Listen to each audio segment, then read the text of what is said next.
The SUV trend is here to stay, and if the latest introduction in the passenger vehicle market, the Maruti Suzuki S-Presso, is any indication, it shows that this trend is going into the entry-level space as well. Raman-san, thank you very much for talking to Autocar Professional. Tell us, in terms of the approach, what was the approach you took in terms of developing this, the S-Presso, and any kind of new approaches that you are trying in this project, that you tried in the project for the first time? Well, as you rightly said, Indian market is evolving, and SUV is the theme which people are catching up on. And seeing our lineup, we felt a need to also position a mini SUV characteristic vehicle in the entry segment too. And the other reason, of course, is that today's younger generation is looking for aspirational product, and we believe that SUV is a trendsetter. So that is something which we see is there. So when we are looking at SUV, so you're looking at a very tall stance. We are looking at a raised hood line. We're also looking at an upright seating position, upright A-pillar. So that was the brief. And in order to have an entry-level vehicle, the platform is very, very important. So therefore, we got the K platform from Japan, the 5th generation platform, and this is again the hardtech platform. So we tweaked that platform for the Indian market. And what were the tweaks made? We had to change the wheelbase. We had to increase the tread by about 20 millimeters so that we can move the wheels out, and then also we had to provide a rear wheel house because that is for the spare tire, because in Japan they don't use spare tires.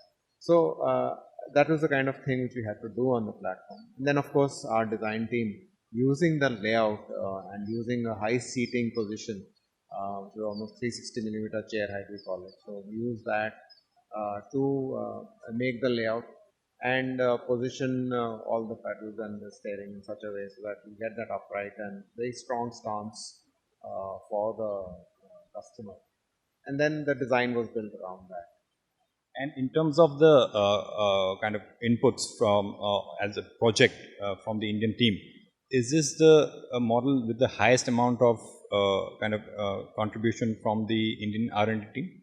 Well, definitely yes, because as you rightly said, Maruti Suzuki R&D works very closely with Suzuki R&D, and we share projects and we have a work share.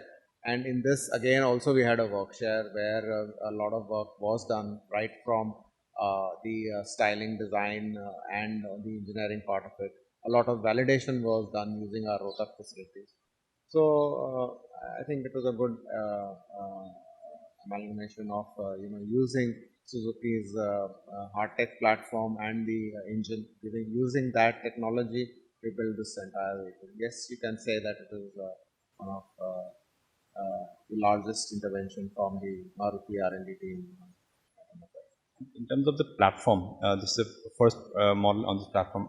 Can we expect this platform to kind of house some more models in the near future? Yeah, definitely. This is our first attempt on a K 5th generation platform, and we built this at the entry level. Definitely, once the platform is there, opportunities are available going forward.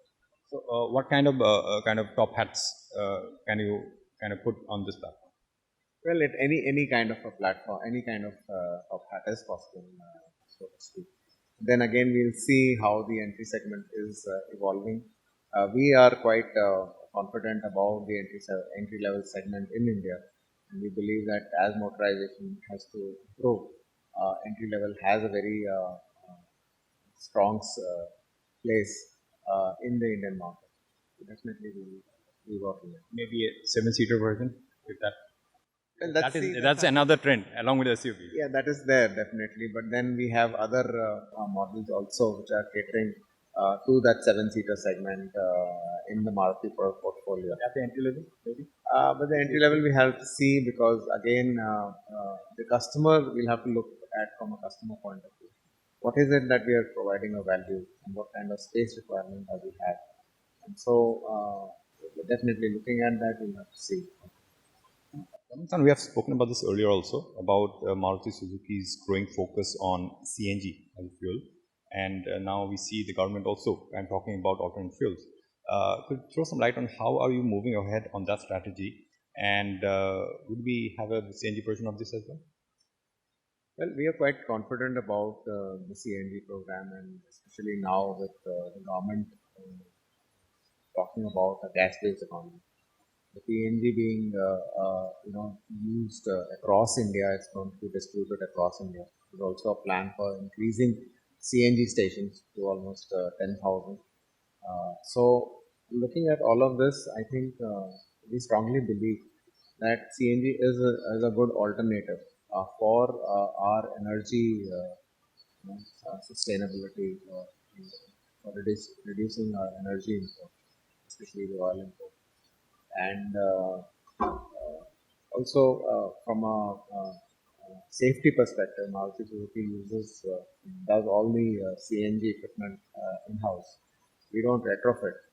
We do it on the assembly line, including changes on the engine for the CNG related wear and tear, because it's a little different, from the valve seat and what are the key modifications that you have to do in the?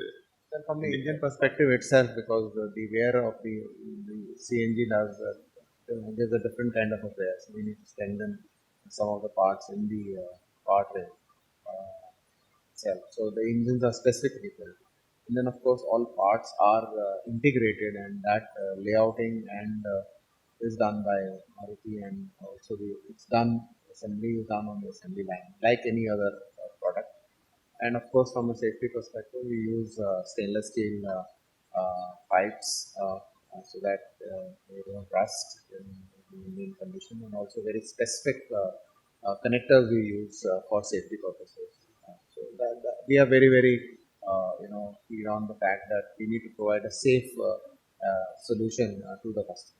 And when it comes to CNG, from the user's perspective, there's a perception, maybe correct, maybe incorrect, but there's a perception that there's a drop in performance in the like-to-like engine size of compared to gasoline, definitely compared to diesel, and especially now when you're looking at kind of tapping the market, diesel market which you're exiting with the CNG version, wouldn't that be a bigger challenge for you? And how are you trying to address that? Well, we need to also look at the fact that what is the acquisition cost, and CNG definitely is a much easier acquisition cost for a customer compared to the diesel in the post BS6 era, where the cost and the price of the BS6 diesel engine is going to go up substantially. But having said that, there are certain areas where CNG definitely can take up the space left by the diesel, especially in the small car segment and sub 4 meter segment. So definitely we do see CNG taking that space. And from a performance point of view, there is no difference between a CNG and a gasoline. The customer will not feel the changeover from a petrol to a CNG or vice versa, because it's in-house calibrated by us, and so we ensure the performance. So you can ensure like-to-like performance at par with a similar. The calorific value of CNG is very different compared to a petrol, but to whatever extent we can cover that up through calibration, we are able to do that. And in terms of the percentage of diesel in your overall sales, what about 24% or so? Yeah, about 30%.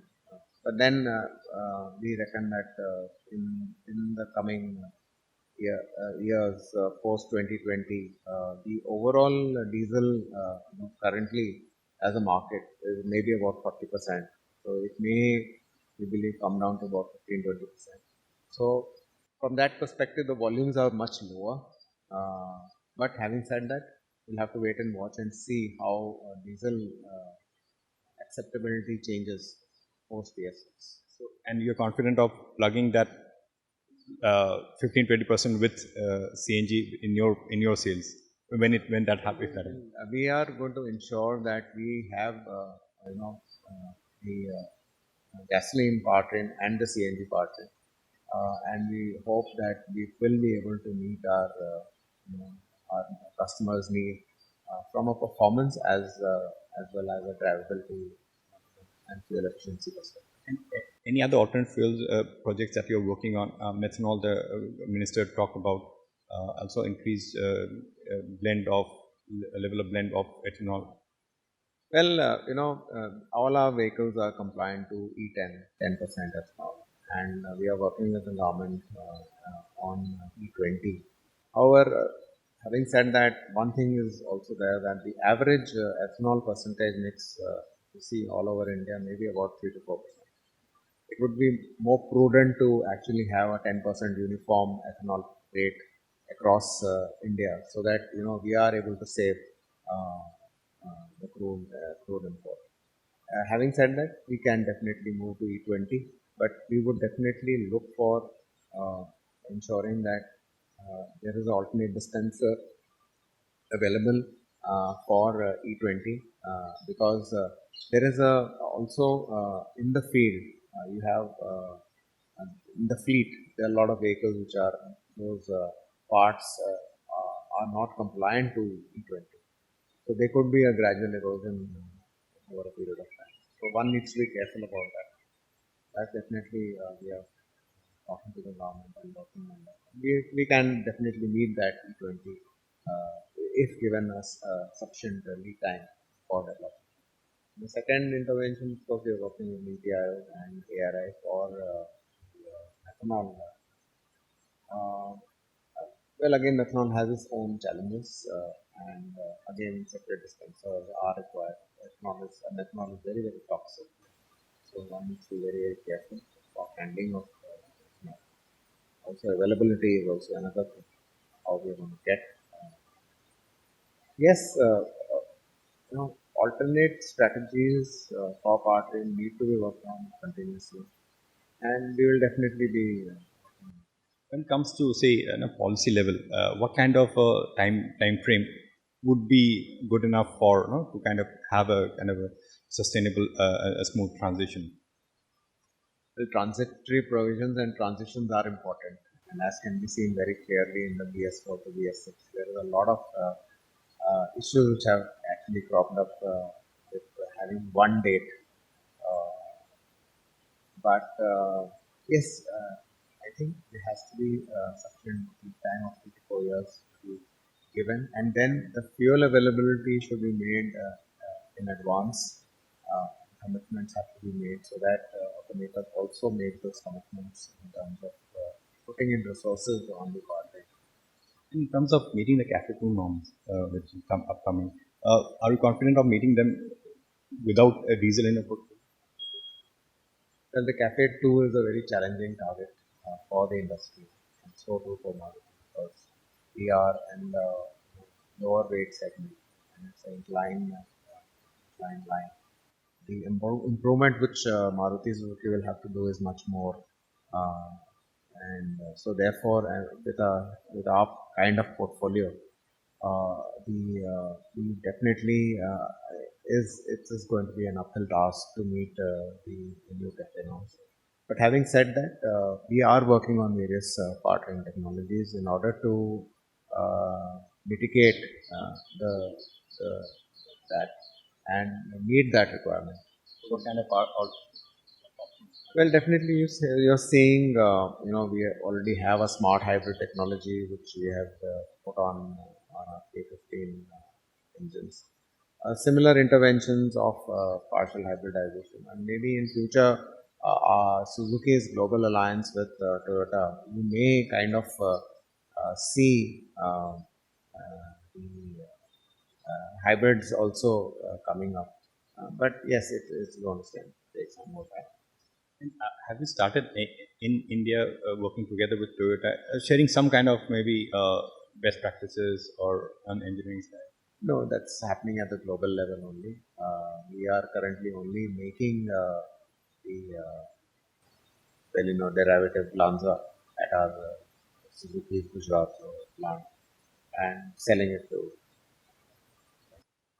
And in terms of the electrification, the other part, uh, I was thinking that S-Cross and E-S-Cross could, sorry, S-Cross, I am saying the espresso, could be a good fun vehicle performance, maybe because of its lightness. Is that no? Do you see that? The challenge always is about the cost of it, and today the EV motor, battery, and the power electronics are at a very high cost, and it's a little chicken and egg situation of volume versus price.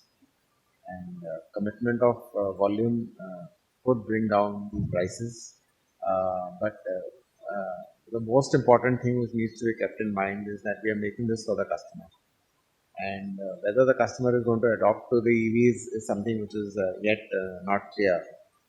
And why I say that is because lack of infrastructure for charging, both at home, which is going to be the predominant point of charging, and also public charging in case there is any issue about the charge going below a particular level. I think this is definitely we have to see, but we are going to continue to work on these technologies because that's future. So in so to speak, but technologies are going to evolve. Battery technology is going to evolve, and we need to be also working on those in order to meet future challenges in terms of energy or in terms of any customer. Lastly, you are on track for a 2020 entry into the e-mobility space. As I said, we are already working on the e-vehicle, and we are understanding the market a little better. We are understanding customer requirement better by running the 50 Wagoner EVs across India. So we're trying to ensure a good business plan. Development is happening. Thank you, Raman-san, for sparing your time. Always a pleasure talking to you.